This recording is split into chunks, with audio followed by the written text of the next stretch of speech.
we use words. And this is not just white people, this is not just black people, this is not just everything in between, it's everybody. So one of the things I really would like to share is the fact that when we say they took slaves from Africa, the sentence, they took slaves from Africa. They didn't take one single slave from Africa. What they took from Africa were people.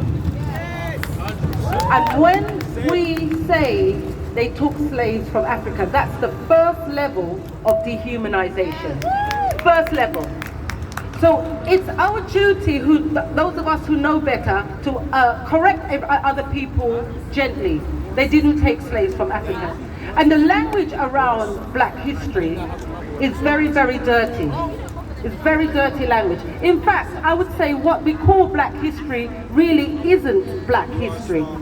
Black history was originally designed to celebrate black excellence and to celebrate black scientists, etc., who were taken out of history.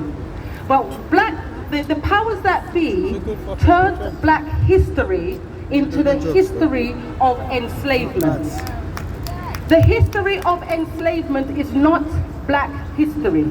The history of enslavement is European history. Yes. It's a chapter in European history. It's a chapter that Europeans refuse to own. Yes. Africans did not take themselves from Africa to the Americas and to the Caribbean in chains. They didn't take themselves. Europeans did that. Europeans fighting for dominance over the world did that. What we call black history is European history. Now, if we want to talk about the achievement of black people, of Africans, then African history is what we should study. But people, the powers that be, have very cleverly turned one thing into another. Yes. And I did mention before that the things I do. I teach Caribbean dance and history. And the feedback is good for me, thank you.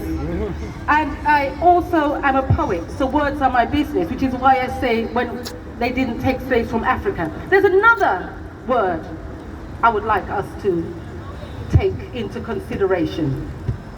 The word slave master. Slave master. This is a very, very dirty, unclean word. Now the word master is very sanitized.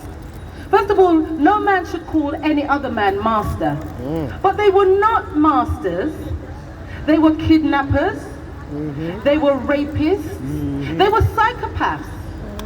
But to call them masters is to sanitize their behavior. We have to find a new word. Thank you.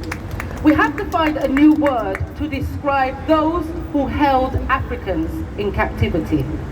Now before I go, I just want to say, because I'm looking at how pressure makes a diamond, the pressure of racism, the pressure of sexism, it comes down on a black woman and it brings out the very, very best in us, the very best.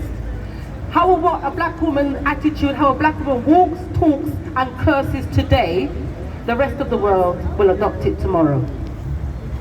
So Maya Angelou, the great Maya Angelou, I want to do two quotes from her. She said, "I am the dream and the hope of the slave. I am the dream and the hope of the slave." When enslaved people sat down and thought about a better tomorrow, they thought about my existence. So no matter how much pressure we black women think we have to haul and pull up and remember our ancestors. I remember that we have it good. I remember that we are that dream. We are that dream. The other thing from Maya Angelou, but this is between Maya Angelou and James Baldwin, they're both accredited with this saying: your crown has been bought and paid for. Put it on your head and wear it. Now I want to break down those two sentences. Your crown has been bought and paid for. You see, you can buy something, but it's not paid for. You could get it on HP. But this crown, because of the pressure of our forebears, it's been bought and paid for. She goes on to say, put it on your head and wear it. Now, I love that double part, the two parts of that sentence. Put it on your head. I'm going to take my hat off, and I could put this on my head. I'm not wearing it though. I'm going to wear it when I put it. Now I'm wearing it. Before it was just on my head. Put your crown on your head and wear it, black women. Sometimes the pressure is great, but your crown has been paid for. Stand up and go forward. Thank you very much.